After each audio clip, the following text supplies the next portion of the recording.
బాబు ఇల్లు రెంట్కుందా? బాబు ఇల్లు రెంట్కుందా? బాబు ఇల్లు రెంట్కుందా? ఉండవమ్మా, ఇల్లు రెంట్కుంది.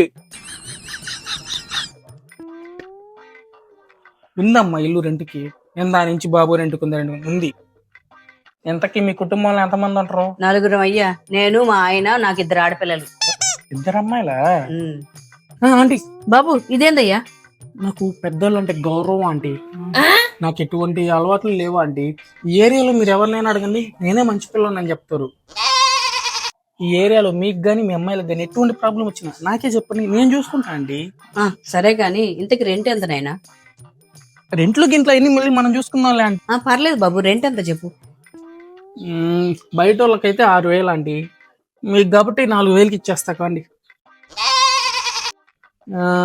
సరే కానీ ఆంటీ, ఇంతకీ మీ 2 అమ్మాయిలు ఏం చదువుతున్నారు? అయ్యో బాబు, మా 2 అమ్మాయిలకి పెళ్లిళ్ళు అయిపోయి వాళ్ళ అత్తగారింట్లో ఉన్నారు. ఏం మాట్లాడుతున్నావురా? బాబు ఇల్లు చూద్దామా? బాబు ఇల్లు చూద్దామా? ఇల్లు లేదు, ఏం లేదు. అమ్మా